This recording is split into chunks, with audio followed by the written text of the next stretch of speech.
Chair, the meeting is now live. Thank you. Good afternoon and welcome to the Health and Overview Scrutiny Panel. I'm Councillor Mark Jeffrey, Chair of the Health and Overview Scrutiny Panel. Members of the public are invited to view this meeting online.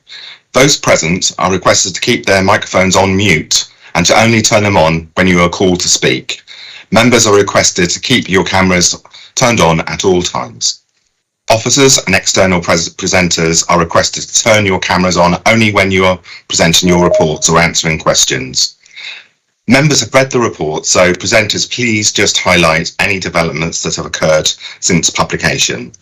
If you'd like to speak, please write your name and RTS, request to speak, in the chat function. I would now like to invite those present to introduce themselves. Okay, so shall we go around? David. Thank you, Chairman. David Evans, District Councillor at East Hants District Council. I've been a councillor for 12 years, but never on this panel before. Thank you. I represent Horndean, by the way, part of the representing Horndean. And actually, sorry, apologies for not calling you councillor. So, Councillor Graham Heaney. Thank you. So I'm Councillor Graham Heaney. I'm a Labour councillor for St Jude Ward. I'm also the Labour Group spokesperson on health, wellbeing and social care. Thank you. Councillor Judith Smythe. I'm a Labour councillor for St Jude Ward. Good deal of experience working in the NHS as well as in local government, and I'm very pleased to be here. Thank you. Councillor Matthew Atkins. Hello, I'm councillor for Cosham Ward in Portsmouth and a member of the scrutiny panel. Thank you. Councillor Stuart Brown. Good afternoon, everyone. Councillor Stuart Brown, Liberal Democrat councillor for Fratton Ward in Portsmouth. And then shall we go to the people who are here as well? Siobhan, could you introduce yourself? Thank you. Siobhan McCarrick, Health Watch Area Director for Portsmouth and Health Watch Hampshire. Thank you. Andy Biddle, please. Thank you, Chair. Good afternoon all. Andy Biddle, Director of Adult Social Care at Portsmouth City Council. And Nikki Crichton-Young, please. Thank you, Chair. Good afternoon. I'm Nikki Crichton-Young and I'm the Director of Operations from Southern Health NHS Foundation Trust. Thank you. And Mark Orchard, please.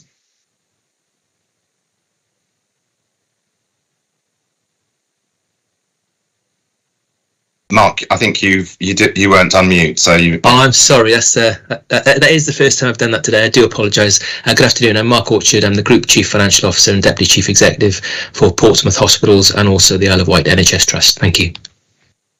And then, does everyone know Lisa Gallagher from Democratic Services from Portsmouth? I'll take that as a yes. Hello. Okay, thank you. I think that's everyone on the call at the moment, isn't it? Okay, so I'm just going to take apologies. I've got apologies from Councillor Richardson and Councillor Atwell. And I know that Councillor Julie Richardson has declined. She's not able to attend the meeting, so we'll take her apologies as well. Are there any other apologies? I'm not aware of any, Chair.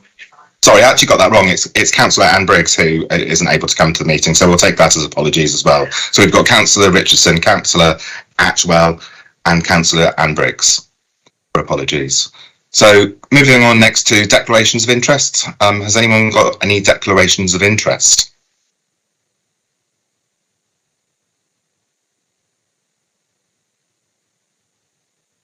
No, can't see anyone there. Okay, thank you very much. Okay, so let's go on then. So minutes of the previous meeting. Should we go through them for the page? So is there anything on page 3?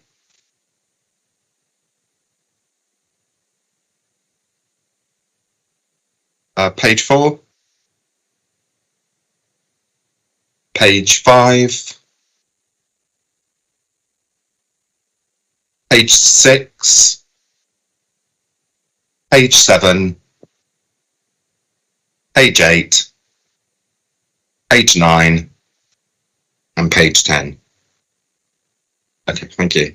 So the next agenda item is the Stroke Recovery Service. So over to Andy Biddle, Director of Adult Social Care. And Andy, do you want to take the screen? Thank you, Chair. Yes, certainly will. So the report's in front of you, and the purpose of the report was to provide an update following the decision to withdraw from recommissioning the Stroke Information and Support Service, which is commonly known as the Stroke Recovery Service. The information in 3.1 is the background to the service, the original contract, and the progress over the years with that contract. Then at 3.2, the rationale for withdrawal from the contract, the last part of that paragraph, due to the pressures on the adults care and support budget in Portsmouth, there was currently no funding identified to support the outstanding balance of what the contract would cost during 23-24, which was 60,834. Moving through into section 3.3 on the second page of the report, we've listed some information there about what the contract provides for, what the service provides for, and some of the basic statistics around referrals. So the kind of things that people were referring for, from which agency they were referring from, and the outcomes of those referrals. Then under 3.4, we've outlined the National Stroke Service Model that was published by NHS England, with a recommendation that all ICBs put in place a National Stroke Service Model. And moving on to that next page, suggested that could include working with the voluntary sector in that model to support the stroke recovery service. And then for the rest of that page, I've talked about the other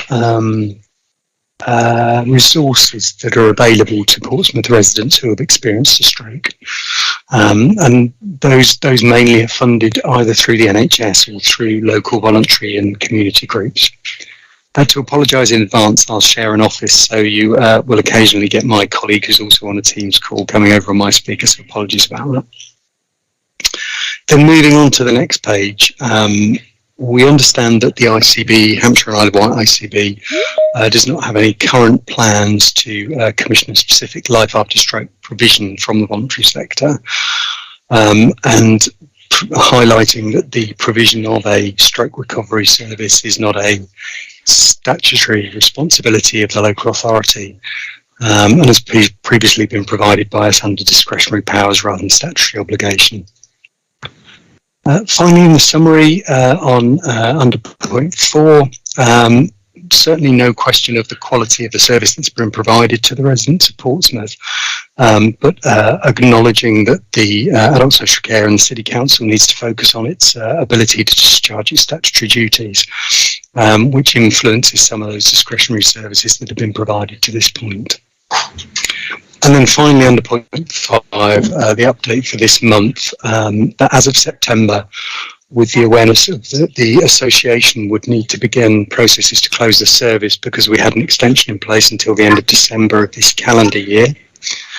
The leader of the council and the cabinet member confirmed for Health and Care, confirmed to the Stroke Association that the council had identified further non-recurrent funds to maintain the service until the end of December 2024.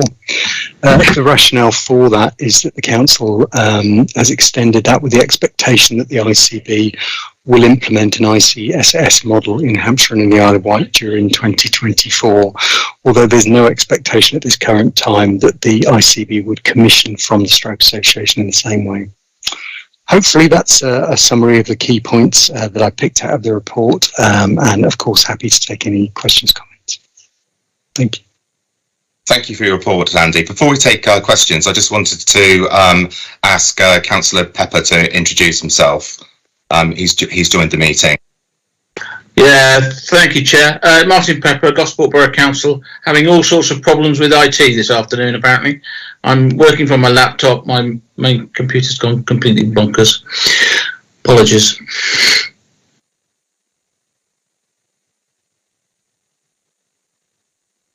And so has my sound. Oh, that's... Hello? You okay? I think you want. Hello. We heard you. Oh, great. Thank you. Okay, and Daniel Clark has joined the meeting. Hello, yeah. Okay, so are there any questions for Andy Biddle? Councillor Graham Heaney. I did put it into RTS, but I'm not sure whether we're waving at and doing away or whether we're doing RTS. Anyway, I do have some questions. First of all, I'd like to say I'm very pleased that the council has agreed an extension to the funding, because this is an issue that I've been involved with my colleague Councillor Gerarda and with the people who use the stroke service as well. So I'm very pleased with that. I was just slightly, first question is slightly curious to why December and not the end of the financial year, which I would have thought had been a more logical point at which to say that's when funding would end and then any potential new decision would be made. Is there any reason why December and not the following sort of March, April? Because it seems to me that we're potentially, well, I'll come on to that in a minute, but just why December, not the end of the financial year? It's sort of partway through the financial year. I can't really give you a detailed comment on that, Councillor Healy. My understanding was that that's the sum of money that had been identified, because this is coming from council funds rather than through the adult social care budget. So I'm guessing it's due to that, but I can certainly follow up on that and come back with a more detailed answer for you. Okay, that's useful. Just to follow up then, I mean, the report doesn't suggest that the ICB is looking at developing an integrated community stroke service as according to the framework which is in the NHS long-term plan. I was looking at the end of paragraph 3 on page 14, where it says all ICBs are responsible for delivering against the ICS within the terms of the NHS long-term plan. Current statutory obligations are being met for the services that have already been commissioned. Now that seems to me to suggest that they're not going to. I know Councillor Whittington has been in contact with me, and he thinks that they are going to consider this. And I think this is the next element to it, really, because we need some clarity about what the ICB is going to do. Are they going to develop a integrated community stroke service? Are they going to review what they're doing at the moment?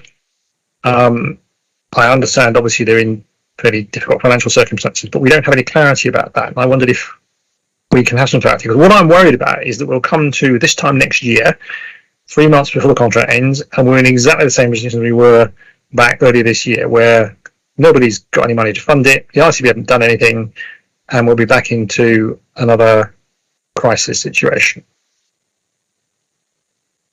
I think so. My understanding is that a letter was sent to the ICB by Councillors Willington and Pitt, but we haven't had any response at the time of writing my report. The question that had been asked was around the integrated community stroke service, and in terms of whether there would be some temporary funding for this service if that wasn't in place. Now, my understanding is we haven't had a response from the ICB formally as it stands at this moment in time. So the administration's expectation, as it's been communicated to me, is that the ICB will put in place a model, but not necessarily that would include this current service. There isn't necessarily a clear obligation on the type of services put in place. I think the point about working with the voluntary and community sector is an advisory from NHS England, but I'm not sure that that's an obligation.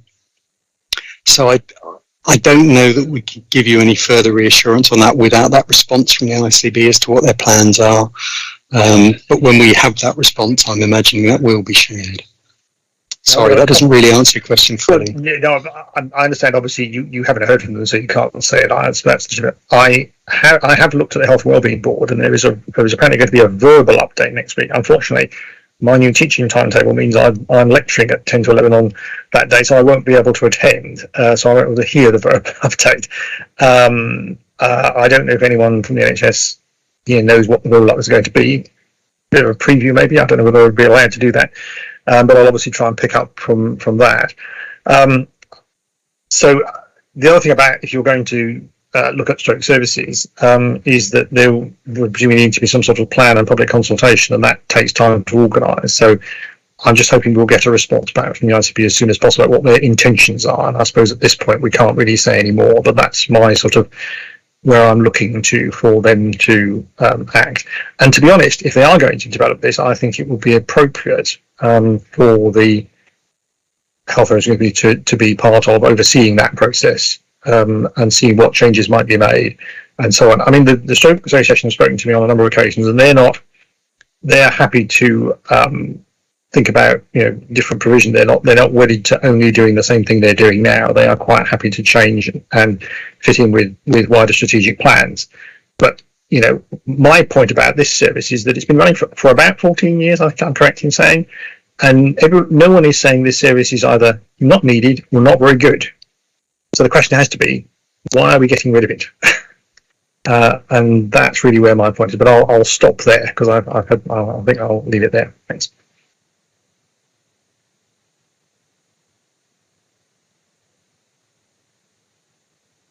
Sorry, Mark, you're on mute. Had to happen.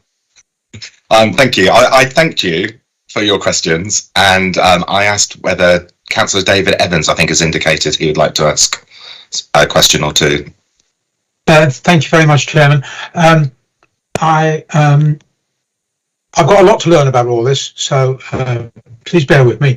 I noticed on page 3 it lists a load, Think Ahead Stroke, National Stroke Association, etc. Lots of voluntary organisations offering similar services, and this is what you see, I think, right across local government and the voluntary sector. There are lots of volunteers, voluntary organisations overlapping and providing the very, very similar, or if not identical, services.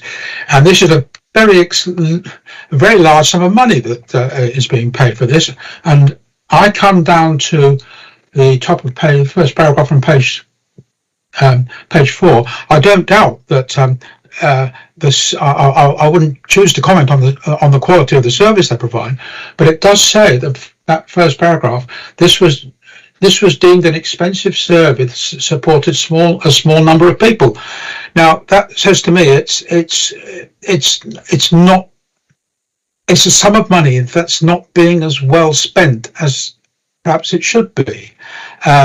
So is that situation something that has occurred recently, or has it always been an expensive service that supported a small number of people? I might have to come back on that if you want an answer to that, please. Thank you, Councillor. So it's slightly confusing. So on that first paragraph, where we've said that the ICB doesn't have any current plans to commission a specific life after stroke provision, that next part of that sentence talked about a service that they didn't recommission in 21-22. So that was a different service called the Stroke Communication Support Service, and it was put there really to indicate that whilst we don't know whether the ICB plans to commission a specific life after stroke provision, the indication would be that they may not, given that they decommissioned that other service, and it's that other service that was deemed as expensive and supporting a small number of people, just for clarity. I'm not entirely sure that answers my question, because probably resulting from my ignorance of the subject. But my concern is that whatever we spend needs to deliver the maximum return for the customers. And so I'll leave it at that. I'll continue learning. Thank you very much, and thank you, Chairman.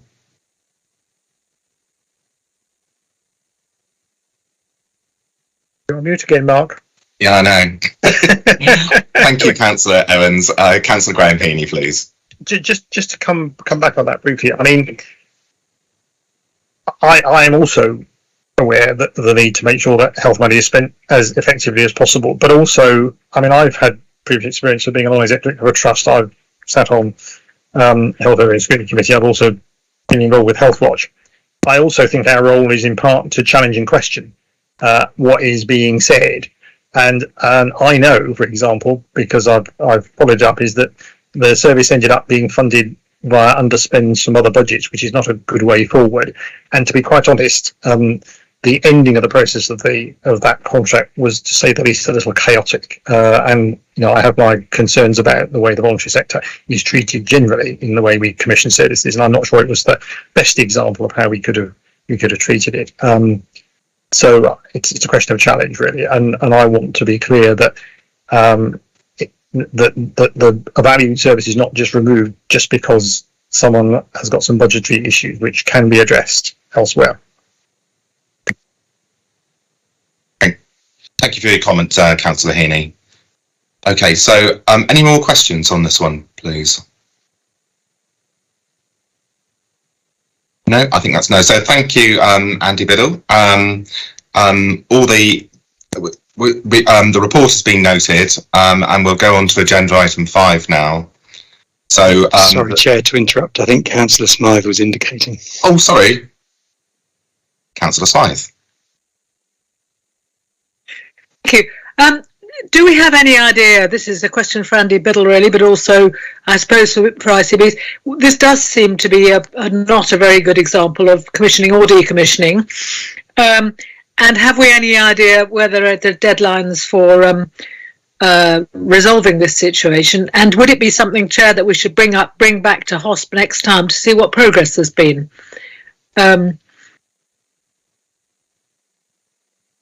Thank you, Councillor Smythe. Andy Biddle?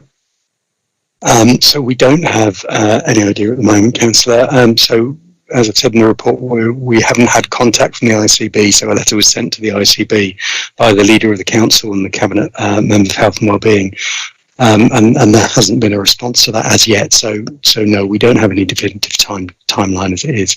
I'll defer the question on HOSP to the Chair. Yeah, we can bring that back. So, Councillor Smythe, I think you're on mute. I think we should at least bring it back as a kind of flagged matter arising, because I would certainly like to know how this story unfolds, and I don't want us to be left, and clients in the community be left cliffhanging at the end of this, because it's very bad practice for them and their carers, and just generally for Portsmouth's reputation as a commissioner. Thank you. Andy Biddle, would it be appropriate for us to ask the ICB to come to this next meeting and give us an answer? I think you could. I also note that my colleague Jo York has joined the meeting, and she may wish to also comment if you'd like to invite her, Chair. Okay, so thank you. Hello, Jo. You've just joined the meeting. Do you want to introduce yourself?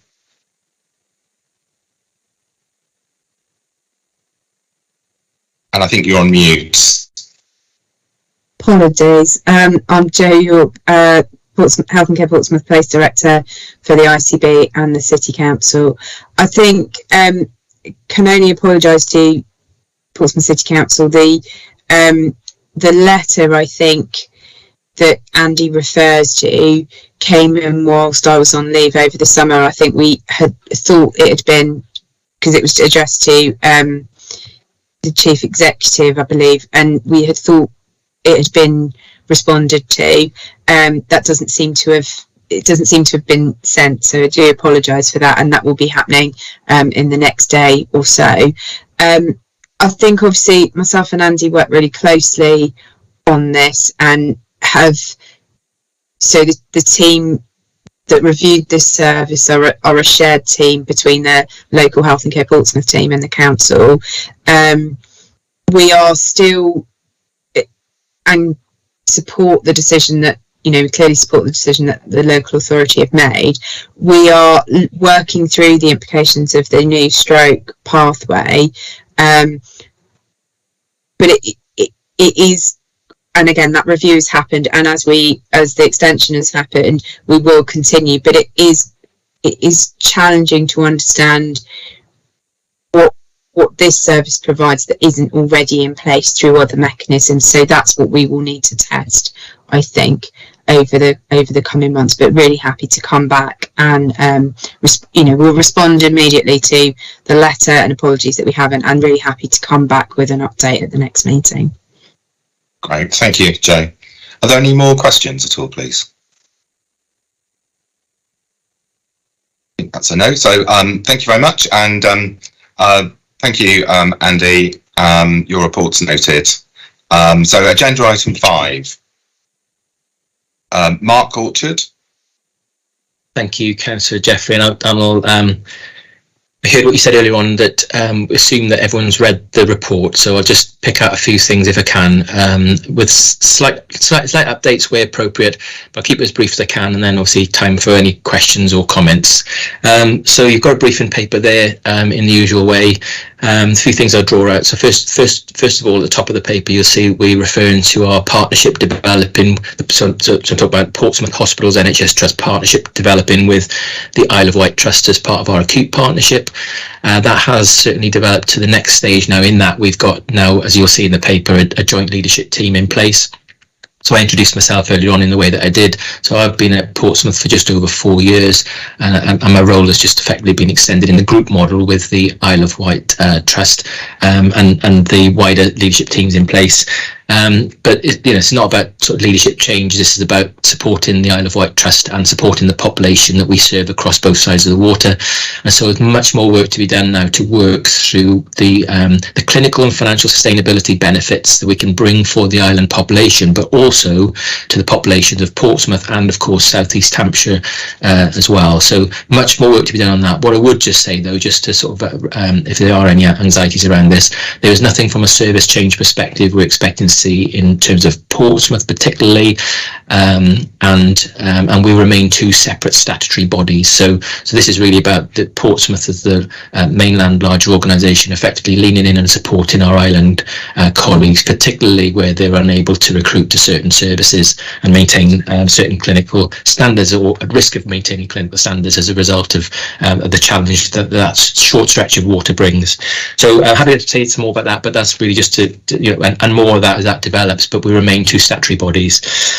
Clearly, it's a very small part of the report, but actually clearly the main focus today is industrial action, and everyone will know on the call, and you've seen in the media, and you're certainly aware that that we're facing the first period at which we've got both groups of junior doctors and also consultants out on industrial action. Relatively small numbers for the trust for Portsmouth, but that said, though, the combination of the two groups being out causes additional challenges. So we are under pressure today, and have been yesterday also, and expect to be for the remainder of the week. So we're not in major incident or critical incident, but we are managing we are having to manage safety on an ongoing basis really carefully in terms of the services we're providing. And you'll see how we've messaged in the media that we are very much open for those that need urgent emergency care services. Of course we are, but we have had to stand down some of our planned elective care as we would do on a Christmas Day service, and that's effectively the language that's being used. So we're coping as well as we can do at the moment, but of course that's a live position. There's then some commentary in the report around the developments on the Portsmouth, on the Queen Alexander site, and so you will know we're currently just over a year away from opening the doors to our new emergency department. We're all really excited about that, and this group has really supported the progression of that all the way through. So thank you for that. We're a few weeks ahead of our construction programme, which is brilliant. We've got another winter to go through though, and so that could bring a challenge. But at the moment we're in the right place, and we're now. And a few colleagues and I have just come from a session just before this actually, where we're starting to plan now for what the operationalisation of that new emergency department looks like in just over a year's time, and how we really get the benefits of just not moving into a new building, but actually get the benefits for the site. And as you know, that's a footprint. The estate footprint effectively doubles the size of the footprint that we've currently got for emergency services or the emergency department, and also brings co-location of other services you'd ordinarily expect, which are not co-located in the current department, they're elsewhere in the hospital.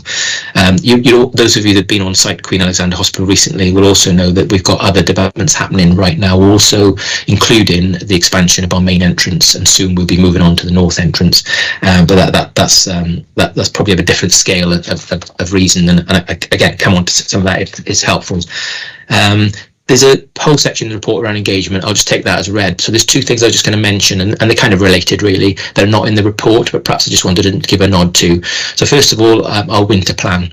So we've got a really clear winter plan for Portsmouth hospitals. It will be a challenge plan because obviously winter will challenge the organisation, particularly our emergency services, obviously greater than even we're experiencing now. And we've seen that pressure all through the summer, and that hasn't gone away. We had usefully, and there's a few colleagues on the call today that were part of this yesterday, Nikki and Joe particularly.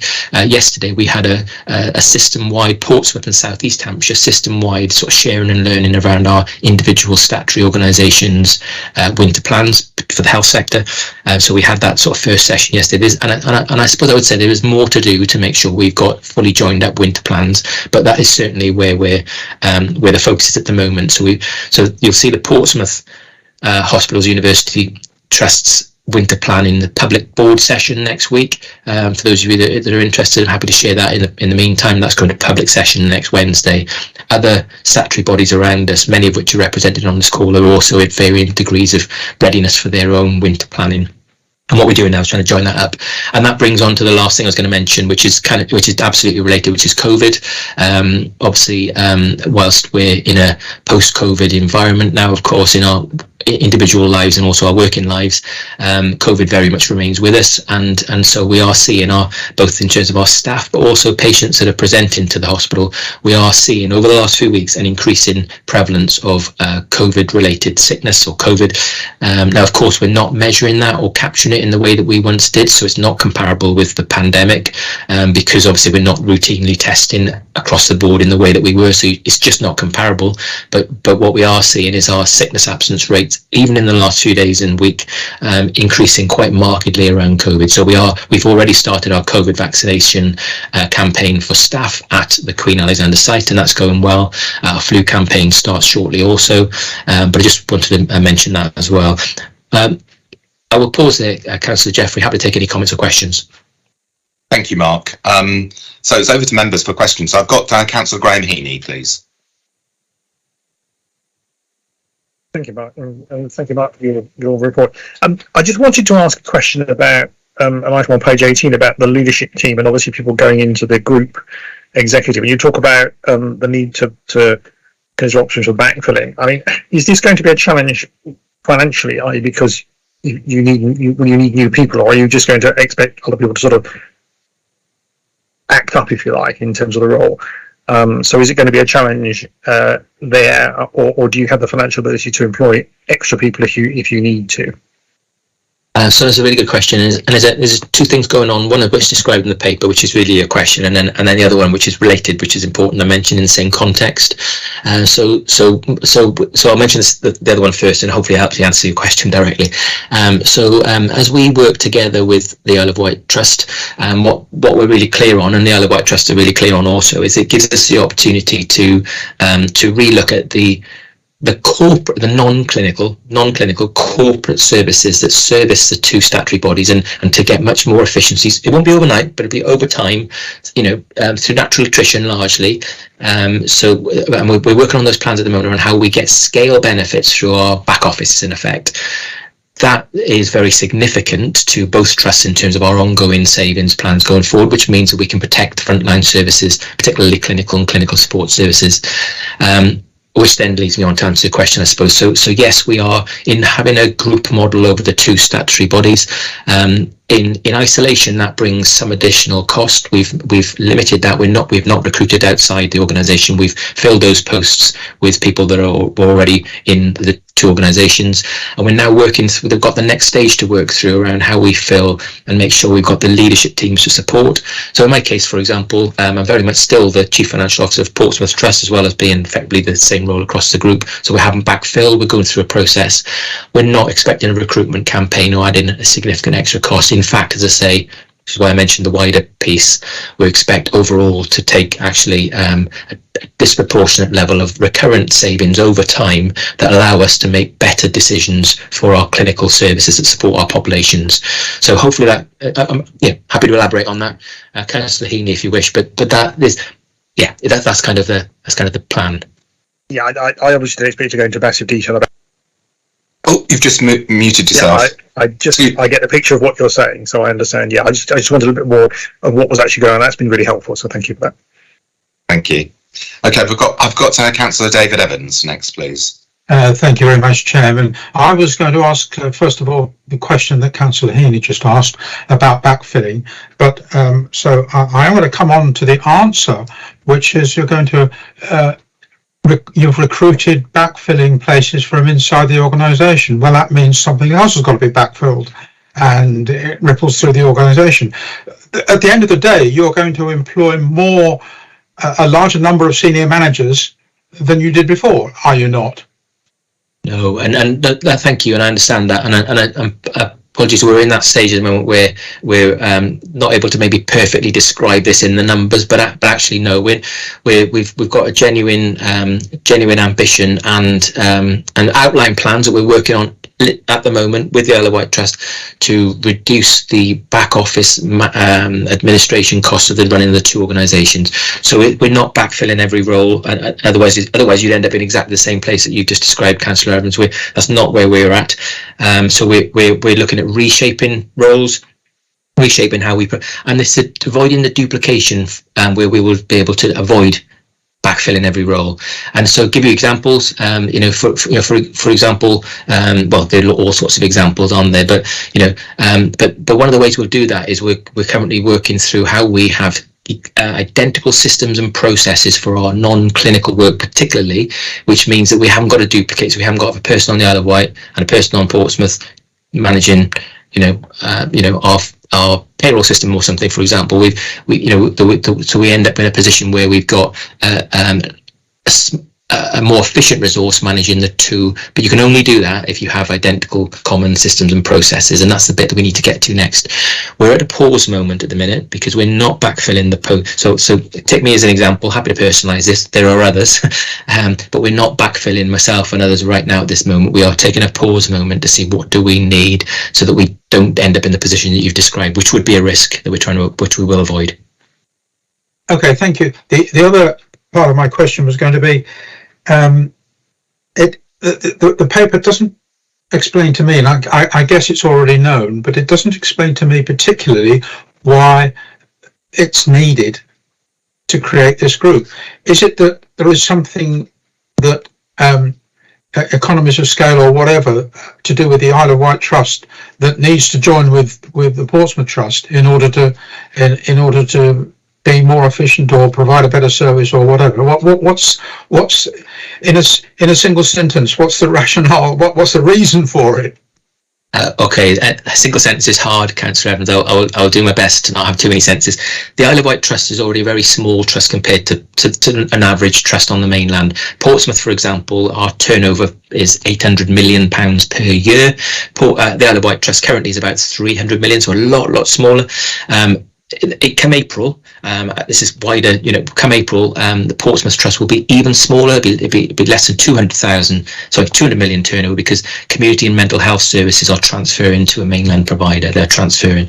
So what you're left with then is a very, very small scale district general hospital that though, because of the water, has to provide 24/7 emergency services and maternity services for the population. Otherwise, it'd be just too long to get to the mainland. For that reason, it's subscale, and therefore Portsmouth has, for many years now, worked as an increasing partnership with the Isle of Wight. Now, what we're not doing is merging the two organisations, because the Isle of Wight have got the unique challenges for clinical and financial sustainability. So this is how we're planning on managing that for the time being, but that hopefully gives a bit of a sense around how we're hoping to support our island partners.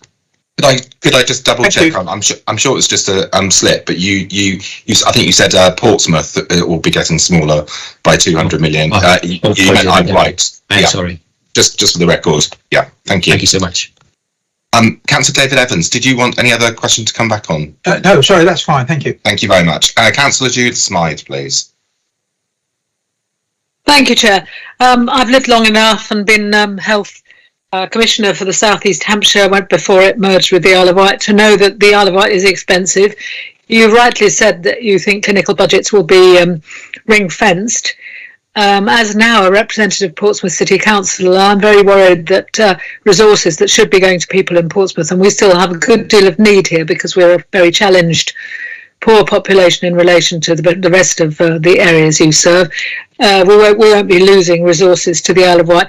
Many of the resources are to do with very fluctuating A&E demand because of the number of tourists that go, the difficulty of transport to the mainland, the difficulty of recruiting people, and you know all that stuff as well as I do. But can you reassure me that people on the mainland won't suffer through this in the long term or the short, especially as they're retaining their own governance, their own board, which take a good deal of resources, and per person their board is much more expensive than yours because of the percentage of the overall resource it takes, particularly now you're losing mental health. You get the gist of what I'm worried about. If you could reassure me, I'd be very grateful. Yeah, no, thank you. And of course, all I can do is reassure on this call without the evidence of that. But I would say that the Portsmouth Hospitals Board, which has got its own separate set of non-executive directors, of course, has been really clear all the way through this that we're not going to do anything that's to the detriment of the services that are provided by Portsmouth Hospitals Trust. So, and that's the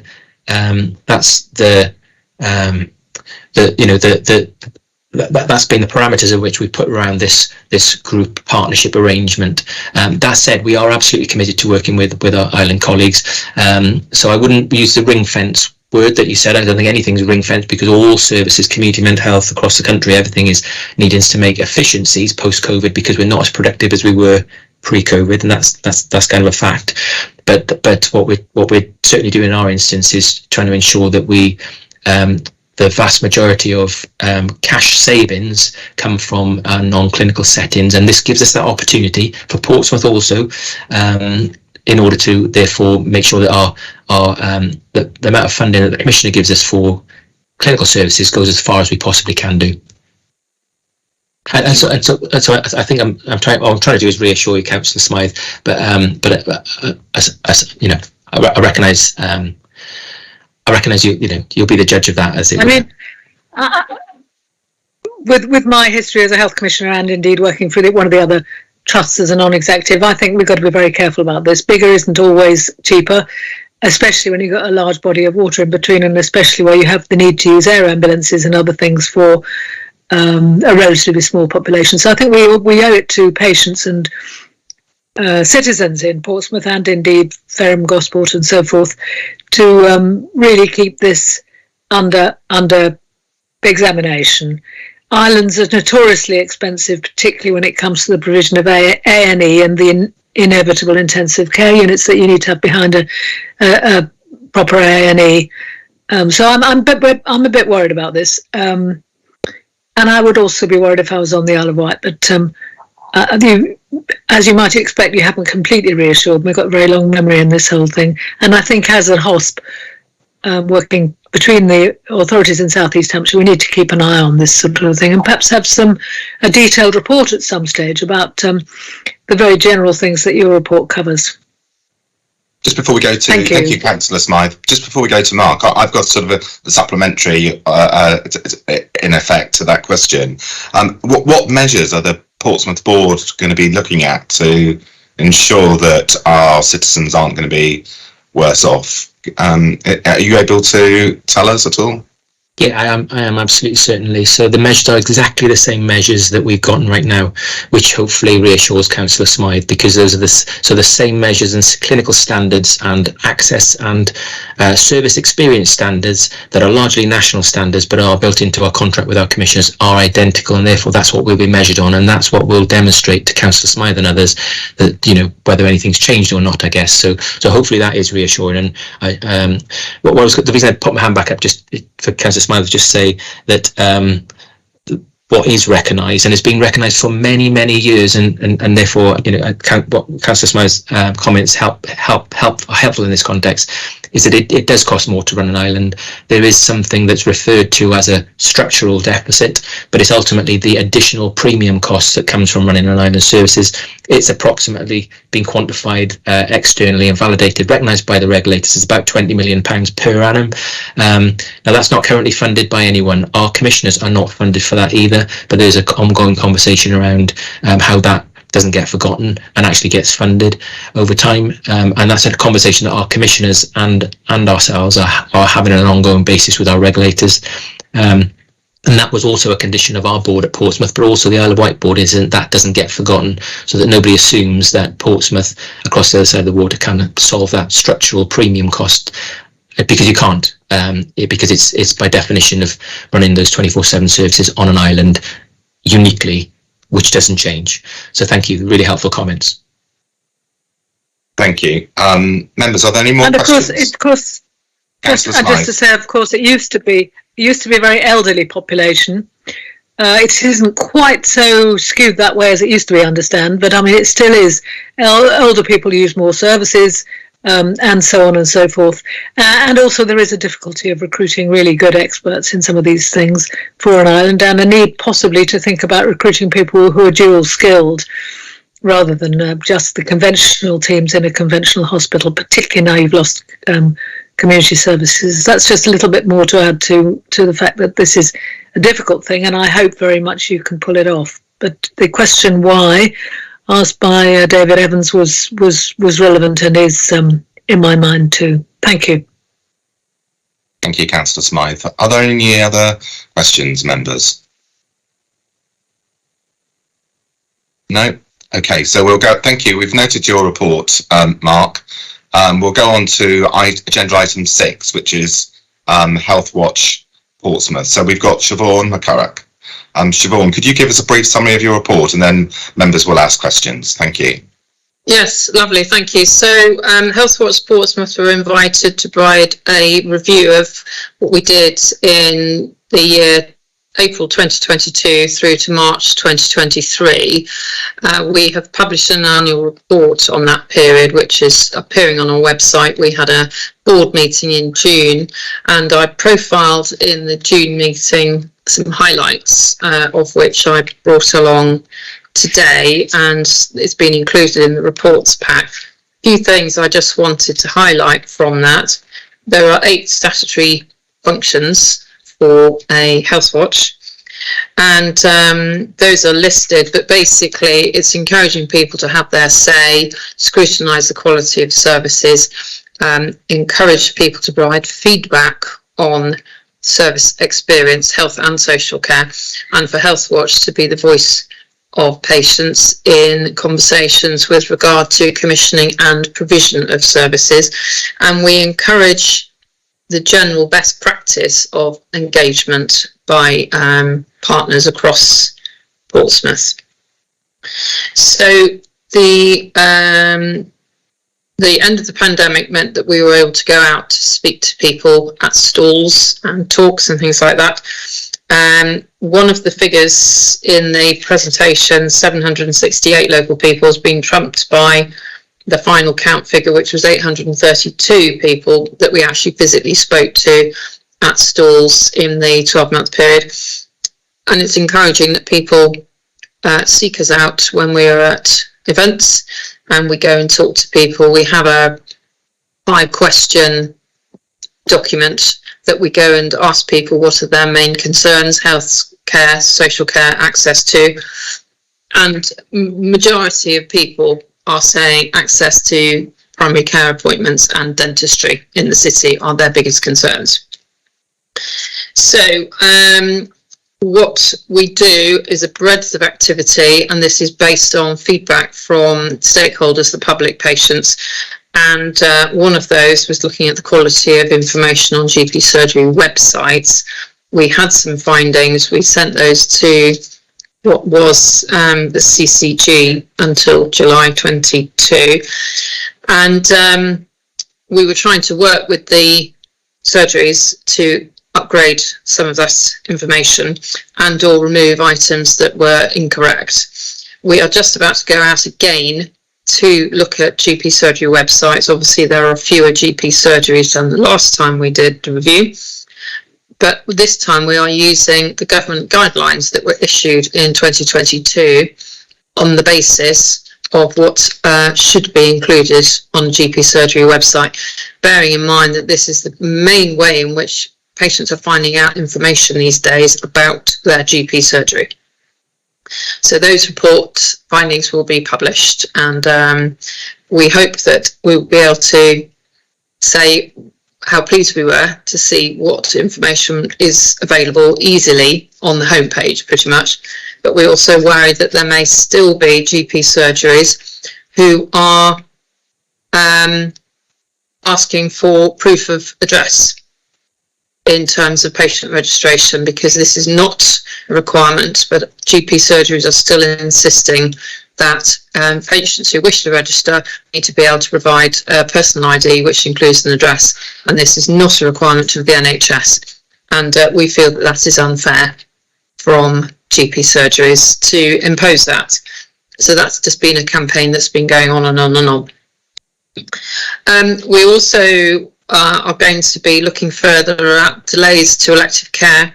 And even today, I was up at Portsmouth Hospitals University Trust. I was speaking to the chief nurse, Liz Ricks, asking about what information is provided to patients whilst they're on those very long waits. And we're going to receive a copy of the template that PHUT send to patients, as well as any online information they provide, to see what quality of information patients are getting to help them look after themselves whilst they wait for their elective care. So we had, going through the report, we've made a difference in various places. Patient voice was magnified in the Hampshire and Isle of Wight Integrated Care Interim Strategy. Obviously this is a living document and they continually review it, but there was, from the intervention of Healthwatch Portsmouth, there was a greater inclusion in that strategy document of the patient voice, and it's none so more relevant now in relation to Martha's Rule in terms of the opportunities for patients to feel they have a legitimate right to have their say and question when they feel that there are things don't feel right about their relative or loved one in terms of the care. So we have been working closely with the Hampshire and Isle of Wight Integrated Care Board, and particularly in Portsmouth. And there was a big piece of work we were involved with regard to the closure of North Harbour GP surgery. And we are now looking at the longer term outcomes from that, mostly the impact on patients of being transferred from North Harbour to perhaps Portsdown practice or Drayton, and the greater difficulty patients are having in accessing the surgeries that they've been registered with. We are working quite hard to see what can be done to improve access. One of the things I've been calling for is an analysis of the cloud-based telephony that those surgeries have to see what is the unmet need from calls being dropped or abandoned from patients not being able to reach the surgery. It's an important distinction, the demand and the unmet demand, and that is something Healthwatch Portsmouth will be continuing with. So we've got a bladder and bowel service, improved information, and as was discussed earlier, the quality of information for patients is crucial to help them make good decisions about the health that they seek and the services that they use. So it's always good when we get a good outcome. So over the current year, we are looking at the mental health service, huge review across Hampshire and Isle of Wight, and encouraging best practice engagement. We did highlight the lack of patient and public engagement in the independent review in the first stage of looking at mental health and community and learning disability. And we highlighted the fact that there was scarce evidence, excuse me, of engagement with the patient voice to form that initial view of what the recommendations should have been. Excuse me. Sorry, one moment.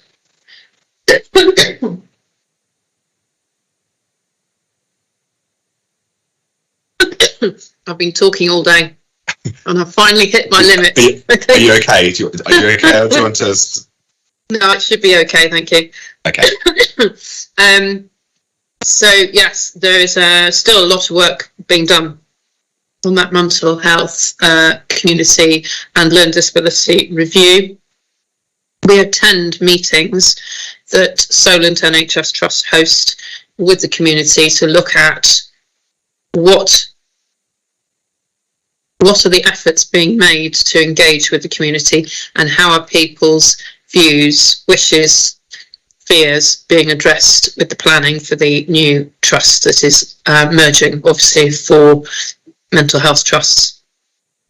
We do find that with best practice, you can save an awful lot of time and effort if you ask patients in advance of your putting together plans.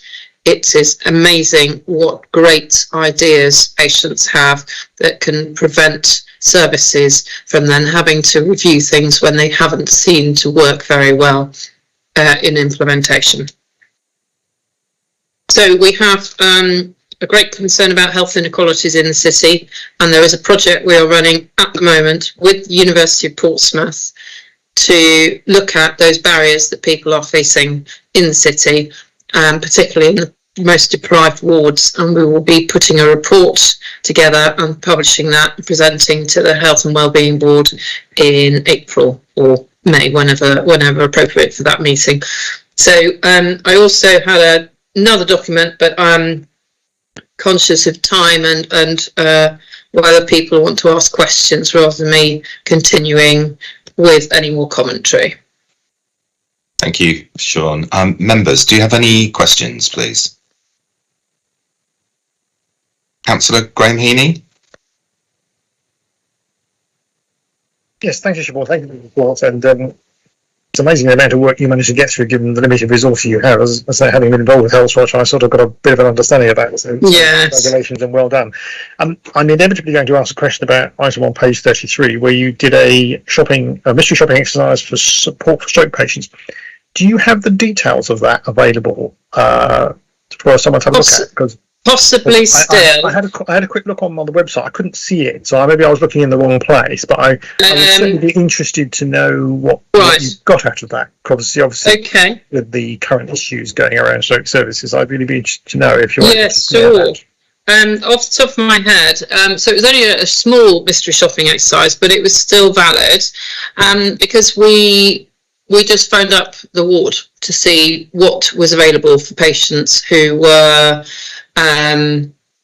in the care of PHUT and would be then looking for aftercare, and very little referral on to the stroke recovery service. So we were concerned that the services in the community were not being used as well as they could be due to clinicians not either knowing or be referring on signposting. So that was the main concern that we had, and we fed this back to the stroke recovery service. And in relation to the argument that there are plenty of services available for you to use, is whether they were being used or being referred to. Anyway, I'll come back to you on that if you can. That's come back right. To me with the details. It's very dependent on clinical knowledge of what is available in the community, and I think it's often a mismatch between what's offered, what's available, and who's telling people about it. Okay. Any more questions, Councillor Heaney? No. Okay. Councillor David Evans, are you putting your hand up? Yes, you are. I did. Thank you, Chairman. Sorry. This is something that you might be able to pick up. I was very impressed with what you've been saying about talking to customers, because the health service is an immense business that is extremely intimidating to try to deal with, and unless you're well educated and so on, and I mean very well educated. I don't just mean you've been to school. Now, this is something that I experienced. I have a few years ago. I came down with a chronic condition, and I have to go to QA for an infusion every 8 weeks.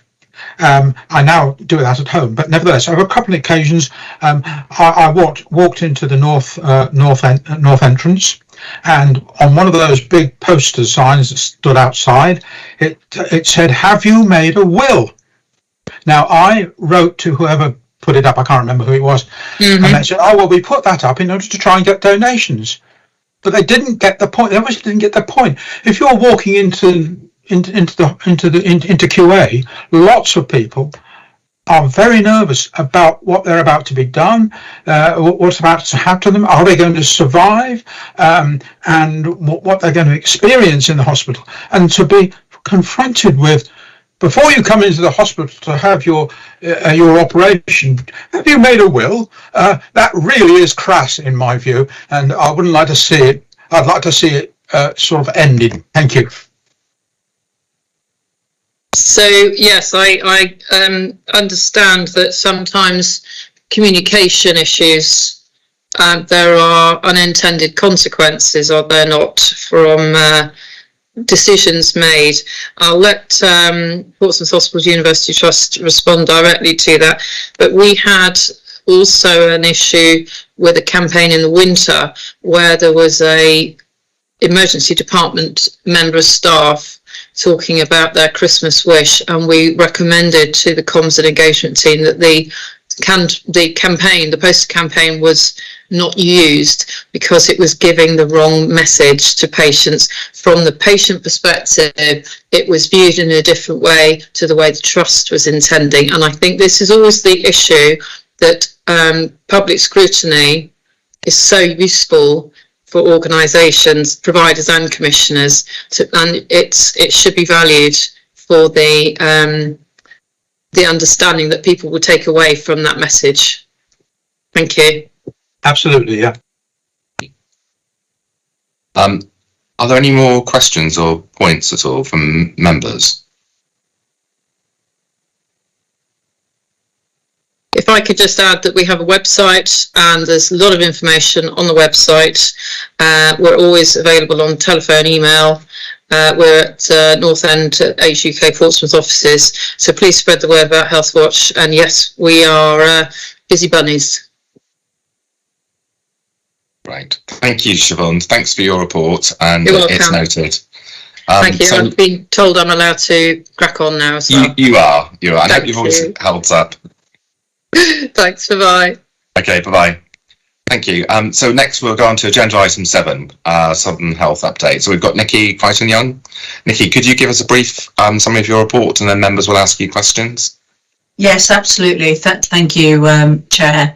So the report is broken down into two parts. The first aspect gives an overview from Southern Health in terms of the key updates and the particular aspects that are relevant to share today, recognising that I think our last updated report was produced in March, are in relation to the work that's going on through Project Fusion.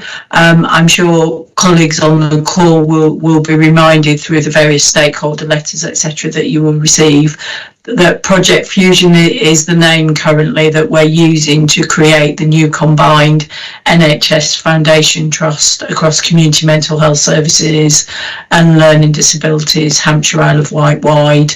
And just to kind of remind people in terms of the purpose of that is the focus on bringing together the organisation so that we address some of the unwarranted variation that goes on across the geography of Hampshire, Isle of Wight, and look at how we can strengthen and take forward the skills of our workforce in an integrated way, and not dissimilar to some of what you heard from Portsmouth Hospital colleagues and the integration work on the Isle of Wight.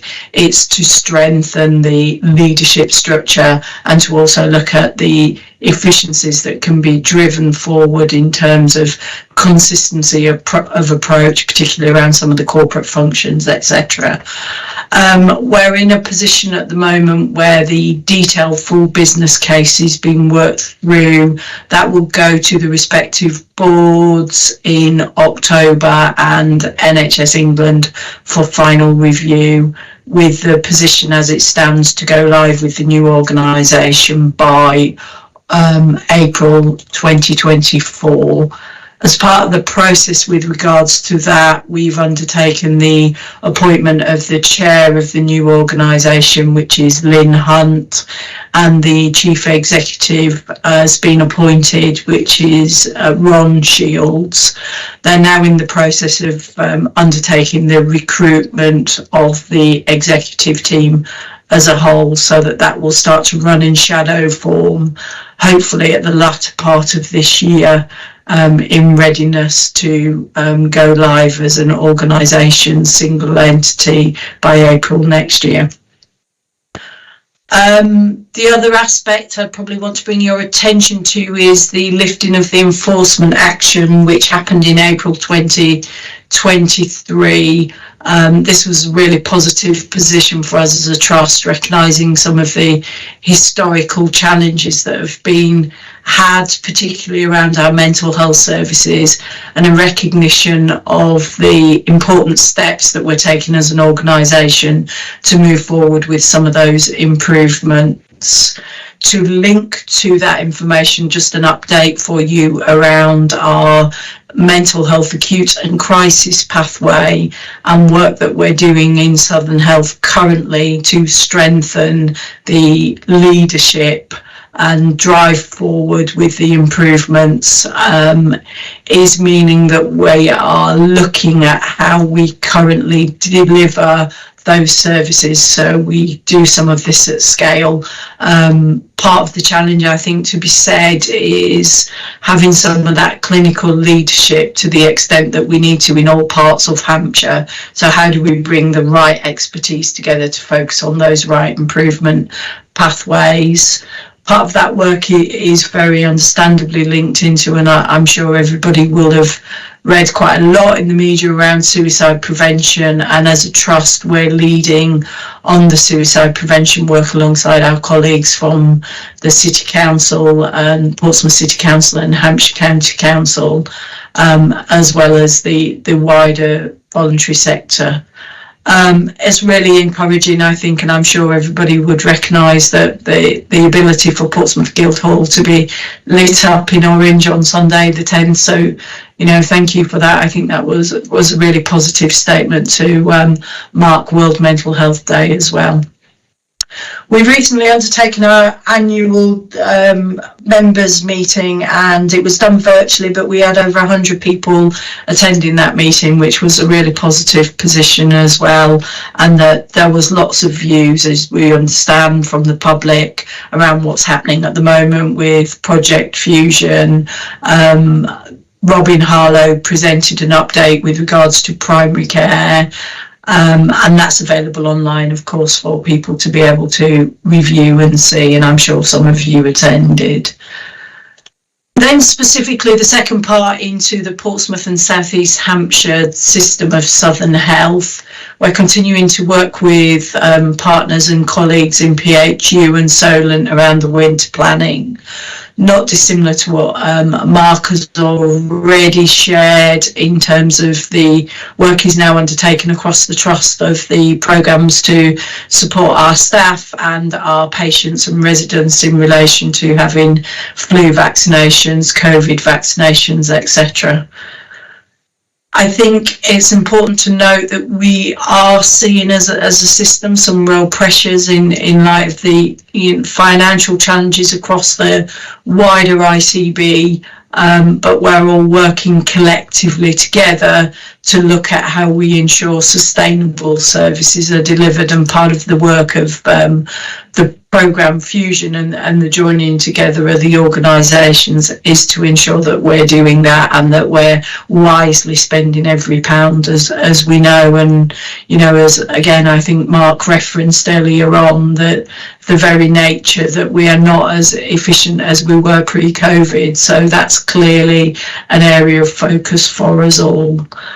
I'm aware I presented to you last time quite a lot of detail around frailty and urgent response. I wasn't going to go into that in any more detail today, unless there's anything specific. The other elements are then of note, the merger that has happened with Gosport Medical Centre and Willow Group. That successfully merged on the 1st of April. I know that there's been an opportunity for our patients and public to come to a number of events and get some assurance with regards to that merger and what that means. but just to assure really that that is running as a process now smoothly, and we're continuing to learn across both Willow Group and Gosport Medical Centre and supporting each other in terms of how we do that. So that's really positive. I think the other aspect to say is the priorities that we're focusing on around our mental health services, particularly eating disorder services, and some of the challenges that we know they are nationally at the moment for our patients with eating disorder services, which do remain a concern for us. The work across at the moment with the Hampshire Isle of Wight ICB around how we address some of those eating disorder services and support those patients, particularly in terms of when they need residential care, it is an ongoing programme of work, and I'm happy to bring some more of those updates later on if that's helpful. They're probably the key aspects I would share today. Thank you, Nikki. Open to any questions? Thank you, Nikki. I'm going to go over to members for questions. I've got Councillor Judith Smythe.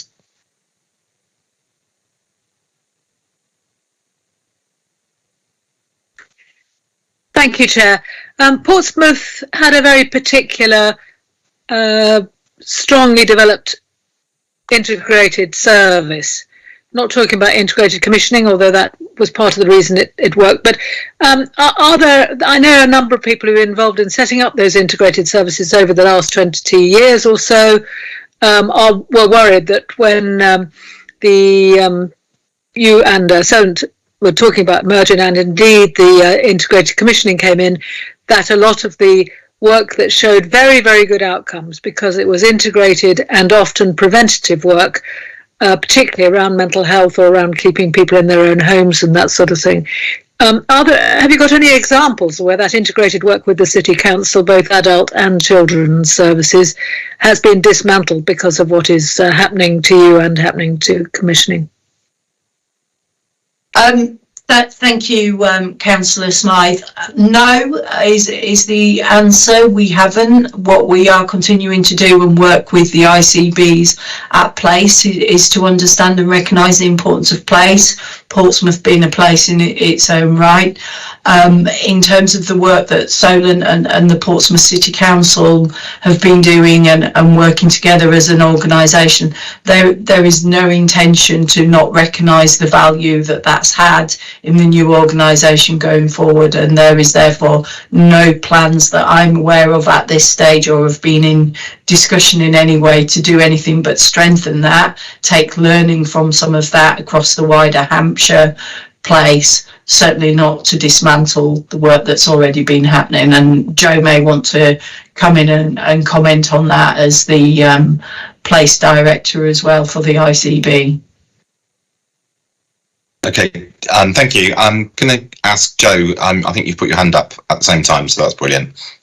Yeah, I'd like to echo what Nikki has said. I think we're all, I think Judith's right, there have been concerns around that from lots of the teams in the city, but as Nikki said, we're working really closely with Fusion and the ICB to really look at how we strengthen integration across the board and learn from where it's working well. I think the way we've always worked on Portsmouth, if we can do it better and learn from others as well, then we will, but it would absolutely be within that bedrock and foundation of that integrated provision. So as Nikki says, it's about how we strengthen that and share across a wider footprint as well. Thank you. I know Councillor Judith Smythe, you put your hand up, but actually just picked first. So did you want to come back at all? Yes, please. I mean, I'm delighted to hear that, and I hope you're measuring the success of services by outcomes, not by some idea of how it should work consistently. You mentioned consistency and efficiency twice in your presentation, without, I think, looking at outcomes and the different needs of different communities, particularly, for example, in Southampton and Portsmouth ethnic communities. The additional poverty in both those communities come to mind. And I'd just like to wish you good luck. You need to keep reminding yourself although I know everybody's trying to forget, that Connor Sparrowhawk died when we in Southern Health took over services in the North Hampshire and South Oxfordshire. And it is extremely difficult to merge cultures and keep risk to patients down. And it's very necessary in community health services to recognise that it's uniformity of results, including safety and risk, that you need to achieve, rather than uniformity for matters of efficiency and imposed ideas of models that may work somewhere and may not. So I wish you good luck. Thank you, Councillor Smythe, and I hear exactly what you're saying in relation to my reference to the efficiencies. A lot of that is in terms of the back office functions, and you're absolutely right. What we need to remain focused on, and we are remaining focused on as individual trusts and as we come together, and all of the business case and the focus of the business case is all around clinical strategy and outcomes. This is about doing what's right for patients, local populations, and meeting that need. So thank you.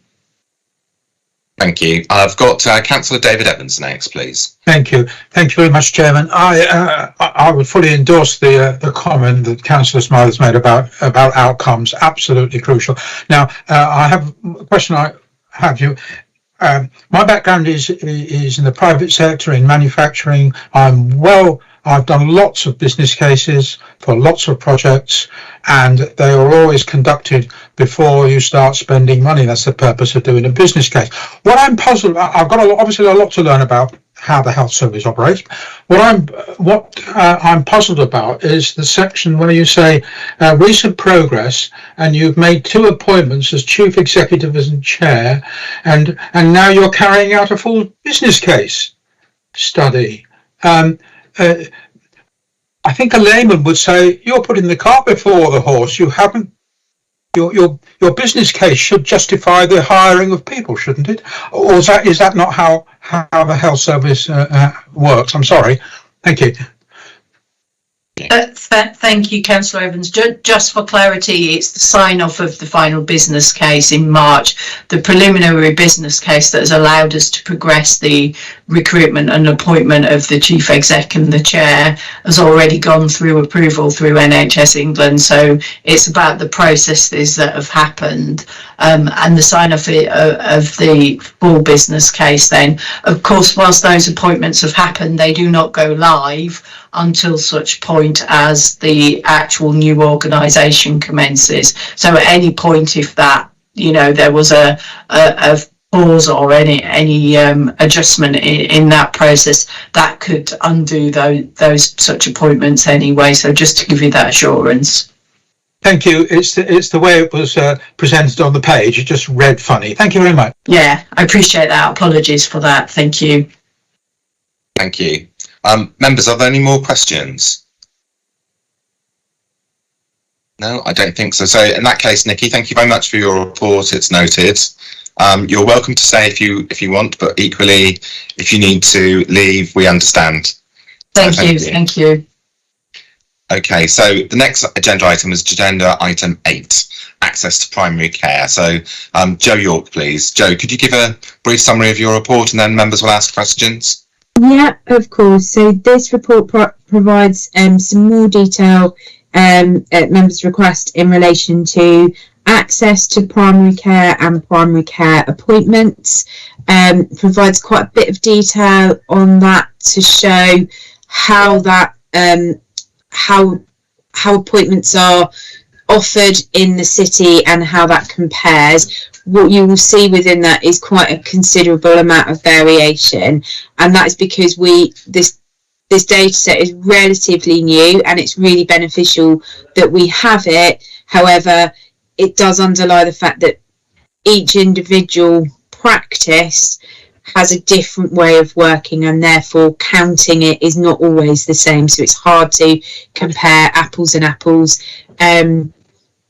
And apples and pears, really. So we just need to take that into consideration when we review this data. But having said that, it does start to give us a much better view around trends, and looking to see that variation and where we fall against, other areas nationally. So more information on that, but again, some caveats with how much we can interpret into that. Provides details of the delivery plan for improving access to primary care, which is a national plan which came out in May 2023 and is being developed with PCNs and practices, and a report due to go to the ICB board in November. But the report highlights some of the trends that we're sort of seeing in areas where our local practices are working on, and that includes things like their telephony, although they all are now on the cloud-based telephony. It's how we make optimum use of that and understand what that's telling us about demand, updating their websites, and use of e-consults as well as further engagement with patients. The report also provides some details on further. Oh, sorry. Bear with me 2 seconds.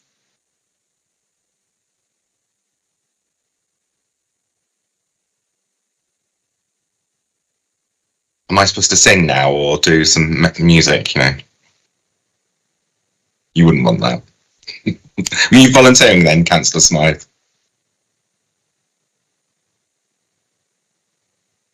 No, you're not going to get it from me either. While we're waiting, Chair, I'm just going to go off camera for a couple of minutes. Okay. I do apologise, Councillor. I had to have a builder in and they just started drilling and it was really noisy, so I was concerned you wouldn't be able to hear me. So I do apologise. Yeah, so the report also provides some detail on estates, changes in the city, a further update on the Highclere site, and oh gosh, I've forgotten the name. The Bransbury Park, which has been approved and we're working with the council on, as well as information on dentistry and some of the concerns and challenges I know you have in relation to that and the work we've been doing locally to try and improve the position, as well as an update on community pharmacy, and also the roundtable discussions that we're doing with the City Council and leader Councillor Matthew Winnington to look at how we can work together to support community pharmacies in the city. Thank you. Apologies. Thank you, Jo. So I'm going to open up to members. Do members have any questions from this report?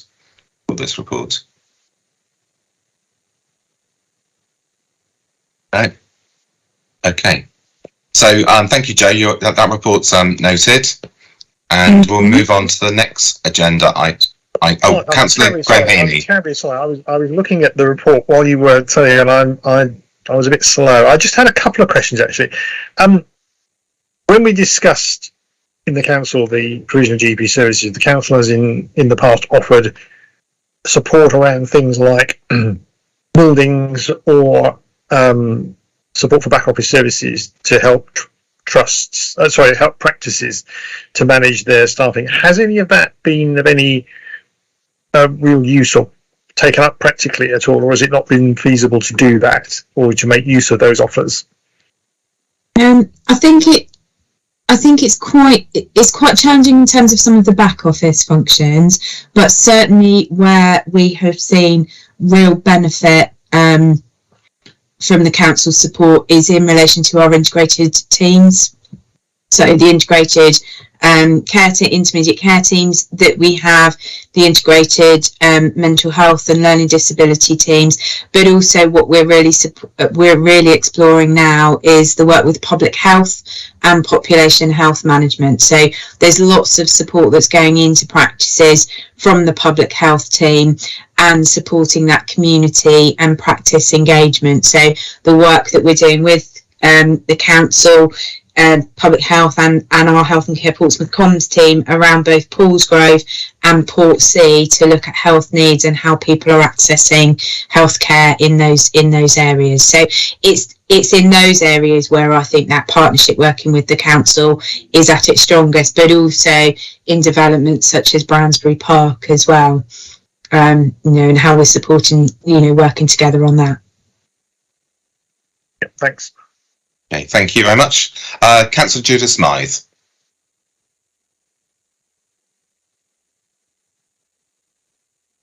You're on mute. Is Bransbury Park going to be for an ordinary GP practice, or are the moves to set up salaried GPs probably under the trust, as with the Gosport pilot really across Hampshire? I think that there are a lot of young GPs who don't want to be bothered with dealing with the gutters in Victorian buildings that are used for surgeries. That's to exaggerate the case a bit. I know a lot of them moved. So are there any proposals to increase recruitment to GP posts in Portsmouth through setting up a salaried GP practice? That's the first question. And the second one is access to the GP still comes up on the doorstep all the time. And I think there needs to be a little bit more publicity given to what the statistics actually are, in order to improve public confidence in being able to get an appointment with the GP. So there's two questions there. Yeah, thank you. So Bransbury Park, apologies if it's not clear in the report, but Bransbury Park, it will be for an existing GP practice, the Lighthouse Group practice.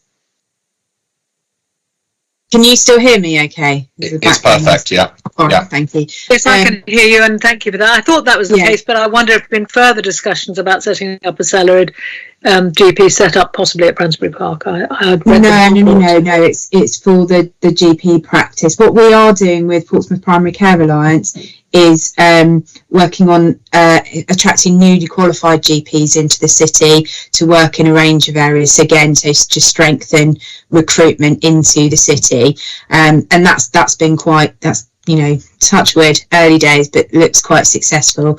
And some of our practices are starting to attract more GP partners into the city. So we seem to, again, touching everything, having an upturn in recruitment into the city. So that's good news. Absolutely take your point though, Councillor Smythe. There probably is more we can do to really show and demonstrate the access in the city, and to try and show where there are strengths.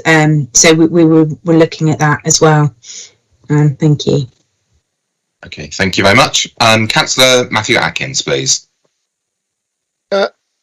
Hi, Joe. Thanks for the report. Positive news about the Highclere site in the report, getting all the sign-offs it needs now. I was just wondering if there was anything more news on Cosham Health Centre, what is carrying on there, what isn't carrying on there, when the whole thing is shutting down in its entirety to be demolished, kind of thing, if there's any further news on that. And is it true that is there still a small amount of GP appointments being provided there by Drayton, is that right, or in a separate smaller building, or have they stopped doing that now?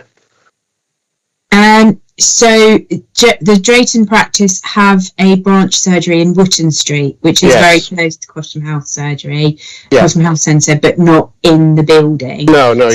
Yes, so they will continue to offer appointments in Wootton Street, and we did some internal refurbishment with them to create a bit of additional space until Highclere is completed. So that will continue.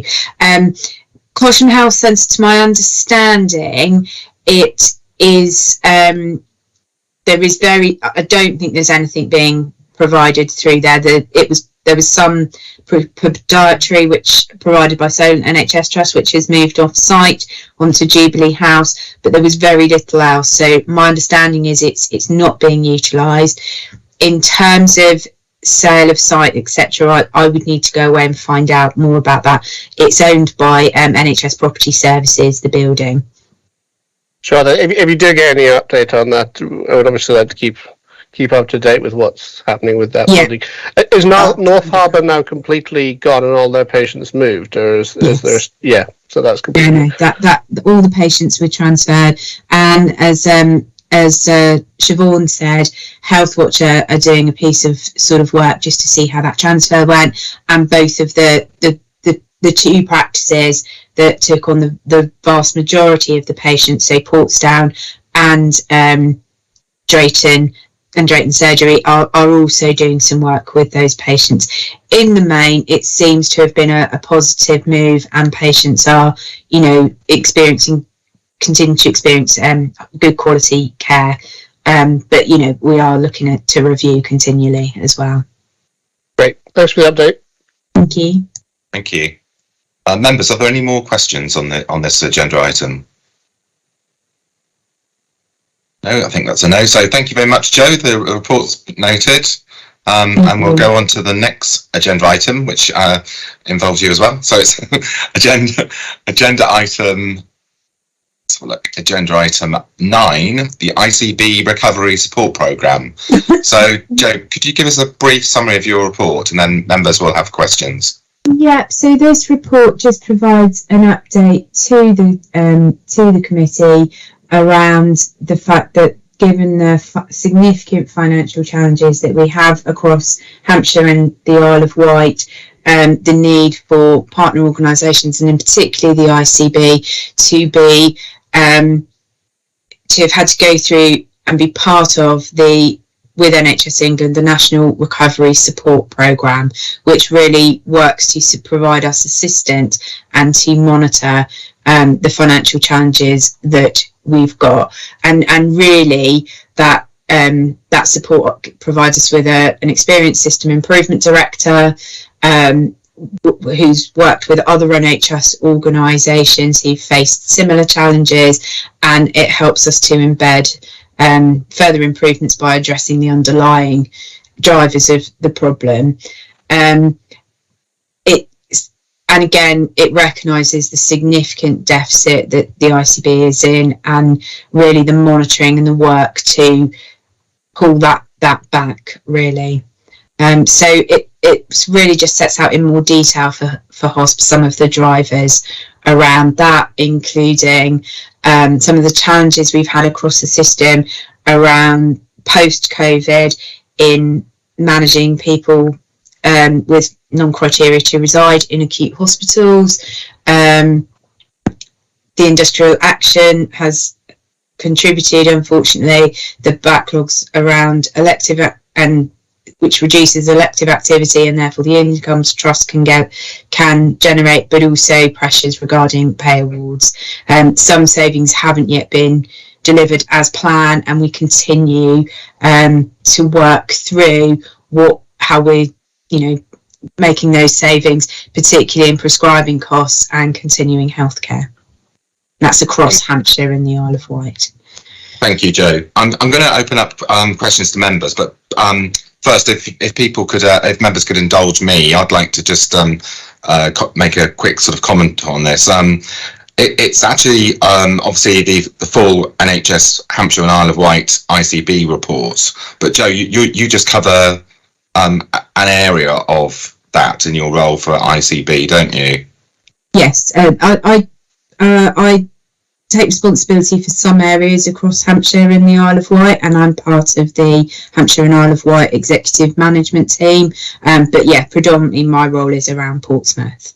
Okay, thank you. Thanks for confirming that. Members, do you have any questions at all?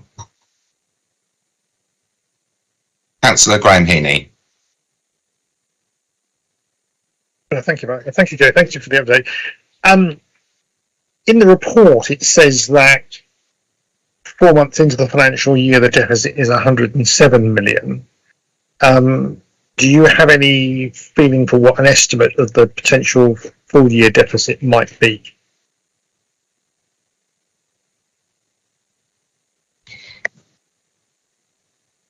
I mean, it's always a bit of a moving feast, but really where we need to get to is with 5.8 million per month off plan. So it's 5.8 million each month that we need to save to bring us back on track with the plan that was agreed with NHS England. Does that make sense? So it's really from now until. Sorry, Councillor Heaney, you're on mute. Sorry, it went. So sorry, you're saying that from this month onwards, every single month until the end of the financial year, you have to find £5.8 million worth of savings. Is that correct? Yeah, so each month we spend £5.8 million more than we get in. It's not cumulative 5.8 million. Well, I suppose it would be, wouldn't it, if you don't bring it back in? But yeah, right. we're spending £5 million more than we have each month, and that's the saving plan, is to bring that run rate back on track and to reduce that. Thank you. There has to be an implication for services, surely. And what are the implications for services of having to do this? That might be a long answer, but I'm thinking, is there any way we can find out more about what the implications are for services for this? Yeah, I mean, so particularly in some of the Hampshire areas, they have had to look at the out-of-hospital services that were funded during COVID through what was then the hospital discharge pot, and some of those services had continued, but again they'd continued at a rate that wasn't affordable. So some of those changes, and indeed that went to the Hampshire HASC earlier this week around the reduction in provision that would have to take place through that. For Portsmouth specifically, the hospital discharge programme, we managed that back in 2021, 2022 with the work that we did to sort of co-locate services on the Harry Sopnick site and the opening of the Jubilee unit. So if you remember, prior to that we had the Victory service and Jubilee, but based up in Cosham. We then put them together on the south. We then closed Victory and put it on the Southsea site, and then we moved Jubilee in and created that integrated offer. So that's how we managed it in the city to bring that back in budget. So that hasn't impacted us here in the same way. There are also significant challenges around prescribing, but again that's sort of a national issue, but we're working to make sure that we don't cut services to patients, and actually we're working with our GPs to make sure that they're prescribing those drugs that are on the foundry that provide best value. There are some challenges in continuing healthcare, particularly in the Hampshire area, and again looking at how we better manage those reviews and are offering more timely services to people. So one way. So really what we're conscious of is there is lots of variation when you look across Hampshire and the Isle of Wight, and that means we're often double paying for things or paying twice, or have variation in what we pay. So a lot of the work has been around reducing that variation and creating some consistency in how we fund things. Councillor Healy, did you want to come back at all on that at the moment? Yeah, and presumably we'll be getting some updates on what's happening with this deficit and how it's being managed, etc., as we go through the rest of the year. Yeah, you'll be coming back to that. Yeah. And obviously it's a system-wide issue because we are now Hampshire-wide, but obviously I have a particular interest in Portsmouth and what the impact is in Portsmouth. But I'm obviously interested as well as what's happening elsewhere, because that potentially has knock-on impacts too. So yeah, I will obviously be wanting to continue to see what the impact of it is and what the progress is on dealing with that financial situation. So thanks for that. Of course, and any for any services that do have to close or stop as a result of this, we would have to do an internal quality impact assessment, and there's a process for that both within the ICB and across the ICS. But also we would need to bring, any formal changes to service would have to go through HASC and HOSP and the consultation process as well. So we have that route as well. But at the moment, it's certainly for us in Portsmouth, it's more about making sure we're streamlining processes, bringing our prescribing budgets online, and creating good management of our continuing healthcare and extra contractual referral budgets as well. I have a slight issue, I guess, in terms of accountability, because the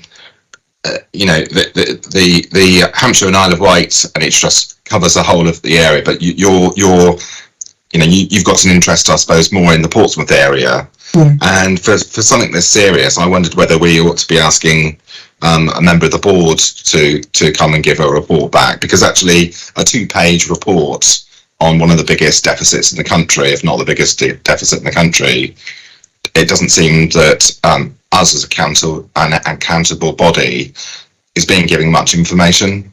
That's my personal as a personal view as an individual on this. Yeah, I think the same information has gone to all of the overview and scrutiny committees and stakeholders. But yes, I completely take your point. And as we get into this more, then you would, of course, understandably want to have more information. So really happy to feed that back and ask for a member of the executive team to come to the next overview and scrutiny committee. Thank you, Jo. No worries. Any other questions from members at all? I think that's no. So thank you very much, Jo, for that report. Thank you. It's noted. Thank you very And much. yes, if you could do that, that would be great. Yeah, So I that was will that. ask for that. Thank you. So that was the last item on the agenda today. So I wanted to thank members. The next meeting is scheduled for 23rd of November at 1:30. So I will officially close the meeting and ask Lisa to stop the live stream. Thank you. Thank you, Chair. I'll let you know when we're offline.